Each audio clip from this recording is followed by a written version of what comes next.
예, 여러분 그러면 1부에 이어서 담정 김여 문학가 그의 시대 2부 학술대회를 시작하겠습니다. 저는 2부의 사회를 맡은 한국학중앙연구원에서 공부하는 신익철이라고 합니다.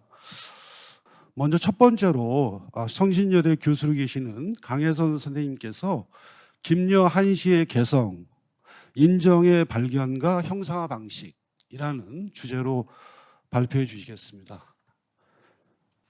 예, 방금 소개받은 성신여대 국문과에 재직 중인 강혜선입니다.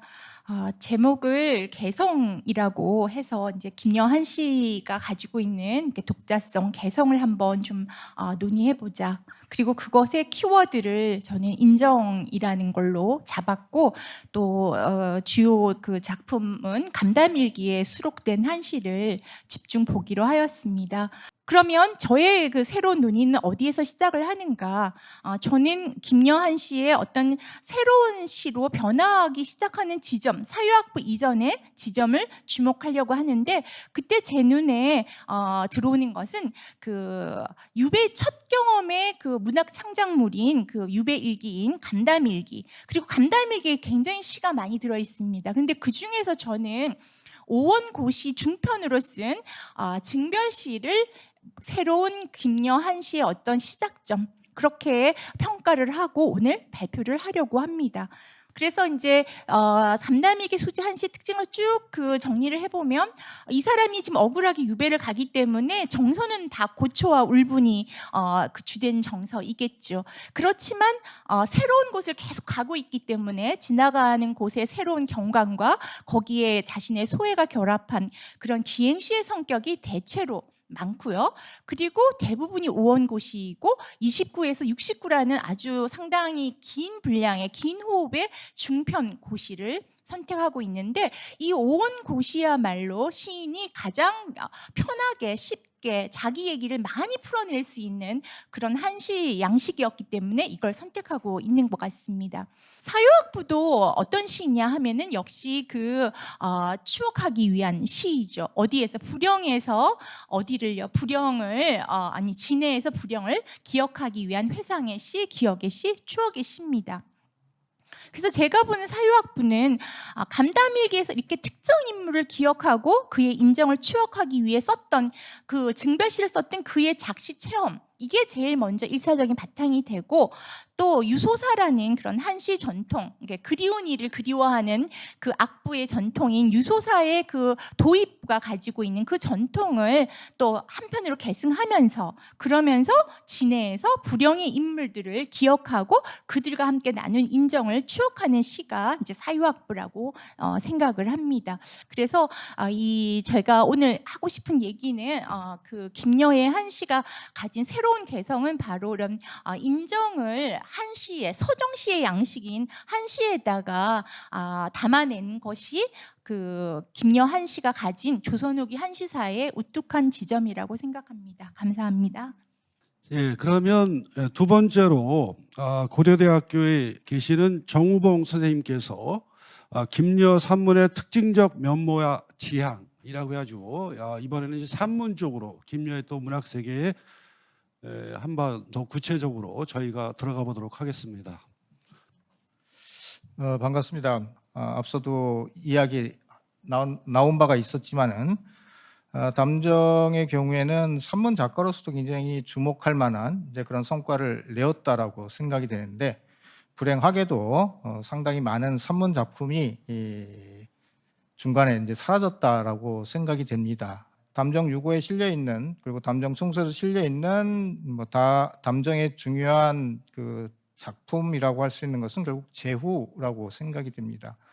그래서 오늘 이 시간에 저는 제후와 그다음에 기문, 그리고 관찰, 그동안 잘 문학 작품으로서 잘 조명되지 않았던 것들을 좀 중심으로 해서 세 가지 테마를 가지고 발표를 진행하려고 생각합니다. 제가 그 제후를 이렇게 쭉 제후, 담정송세 붙인 제후라고 하는 것을 쭉 읽어봤을 때 가장 먼저 이렇게 좀 중요하게 거론할 것은 그런 생사에 대한 감회, 그리고 사라진 존재에 대한 어떤 기억, 안타까움, 뭐 이런 것들이 굉장히 좀 짙게 드러나 있었다라고 생각이 됩니다.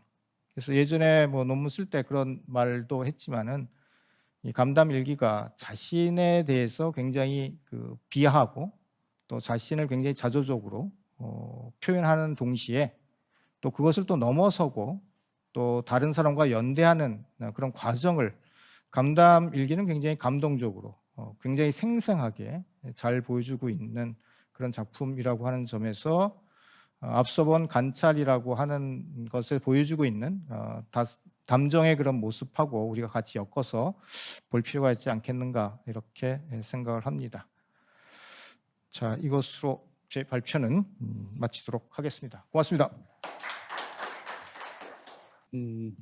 서울대학교의 홍진옥 선생님께서 조선 후기 전 문학의 재양상 고찰이라는 제목으로 발표해 주시겠습니다. 네, 안녕하십니까. 저는 한문학을 공부하고 있는 홍진옥이라고 합니다. 제가 오늘 준비한 발표는 담정 총서에 실려 있는 전 작품들을 통해서 조선 후기 전의 특징적 면모를 살펴보는 것입니다. 저는 전 작품에 주목해서 조선 후기 전 장르가 보여주는 다양한 양상과 특징적 면모를 살펴보고자 했습니다. 담정 총서의 전 작품들은 대부분 많은 수의 작품들이 설화의 내용을 부분적으로 인입하거나 전면적으로 수용하고 있습니다. 그래서 똑같이 설화를 이렇게 설화와의 교섭이 보인다고 해도 작가마다 그 입전 태도나 문제 의식에 따라 주제가 다양화되고 있는데요.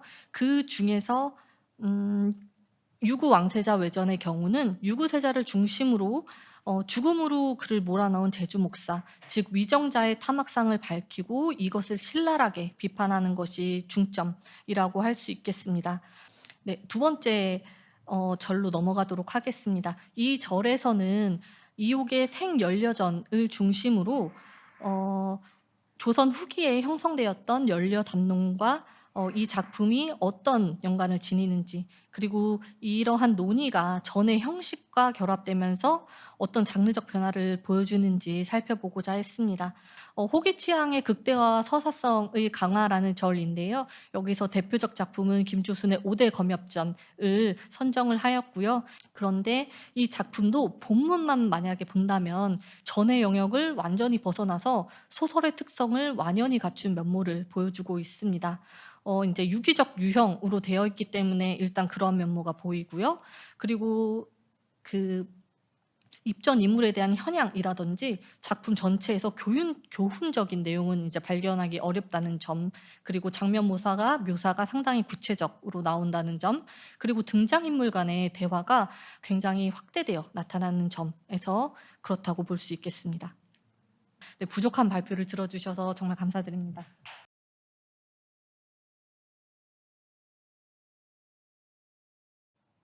예, 그러면 이제 2부 종합 토론을 시작하도록 하겠습니다. 세 분 선생님의 발표에 대해서 이 두 분이 이 토론을 해 주시겠는데요. 전주대학교의 김아라 교수님, 그리고 성균관대학교의 한영규 교수님 두 분이 토론해 주시겠습니다. 예, 안녕하십니까. 김하라입니다. 강 선생님께서는 감담일기가 김여의 개성을 문학적으로 발휘하기 시작한 지점에 놓여 있다는 점을 설득력 있게 말씀해 주셨고, 그 가운데 시인 김여에 대한 공감과 애정이 스며 있다고 느꼈습니다. 김여가 어떤 마음을 가지고 어떤 감수성을 가진 사람이었는가도 중요하지만 또 이 사람이 그 지점에서 만난 사람들이 어떤 사람이었나, 이런 것도 너무 당연하지만 한번 짚어보면 어떨까 생각을 해봅니다. 사실은 전주에서 고수제전이나 상낭자전을 읽으니까 이게 참 좋은 글이구나 하는 생각이 들었어요. 이 사람은 어떻게 그거를 알았을까? 거기에 풍경이나 사람들에 대해서 이렇게 자세하게 알았을까 생각을 해보면은 역시 이 김여가 서울 사람 아니고 충청도 예산에서 나고 자라고 그리고 서울 생활을 했던 충청도 양반이었기 때문이 아닐까, 그런 생각을 조금 덧붙여 보았습니다.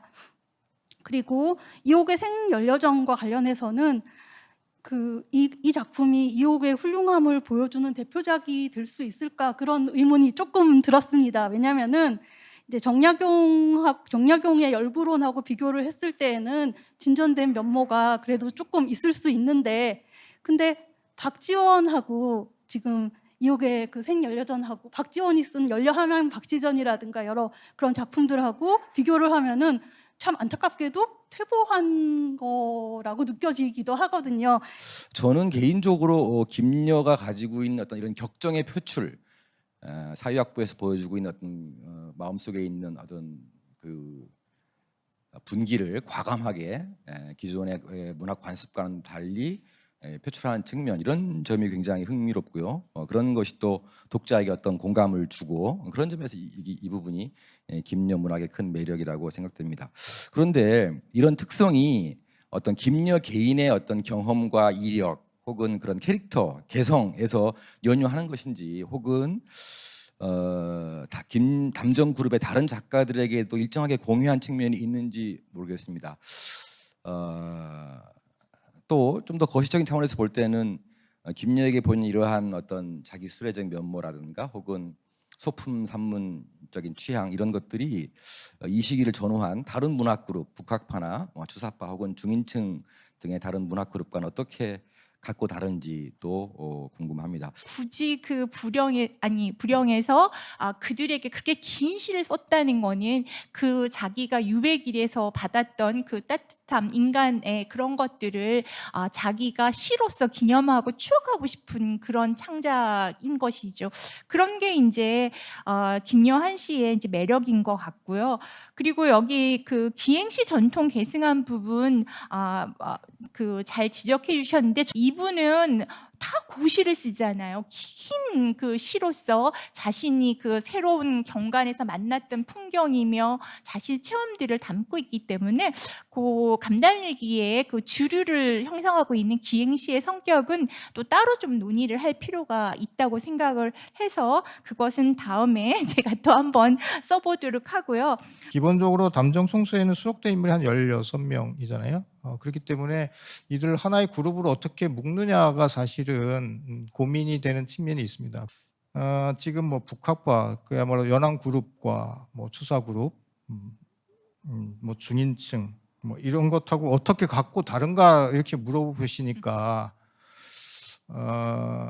그거는 앞으로 더 많이 따지고 공부해야 될 것이 아닌가. 특히 뭐 추사 그룹과 관련된 것은 지금 교육 관계 정도가 지금 이야기되고 있는 정도고, 뭐 조면호라든가 뭐 추사라든가 이런 인물이 이제 김여라든가 뭐 김선 형제하고 이렇게 연결되는 지점이 있고, 뭐 그러니까 그러한 관계망에 대한 좀 더 그 실증적인 이제 그런 고찰이 좀 필요하지 않겠는가라고 생각을 하고요. 특히 고수제전이랑 상낭자전, 저는 이런 방식으로 특히 산이랑 물을 읊은 그 한시를 이렇게 깊이 생각해 본 적은 없었는데, 선생님께서 이 어떤 충청도라는 고향 이런 것과 연관시켜서 해석하신 관점이 너무 저도 재미있는 것 같아서 이 부분을 저도 열심히 고민을 해보도록 하겠습니다.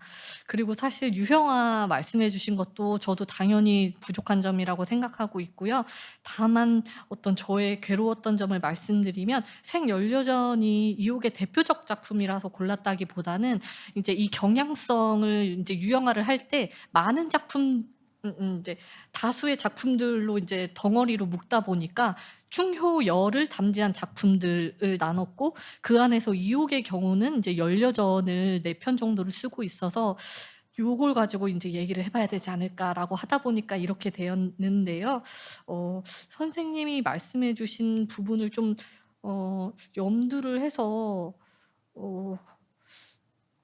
네, 보완을 해봐야 될 것 같습니다. 예, 그럼 이상으로 제3회 국립한국문학관 학술대 담정 김여 문학과 그의 시대 1, 2부 모두 마치도록 하겠습니다. 감사합니다.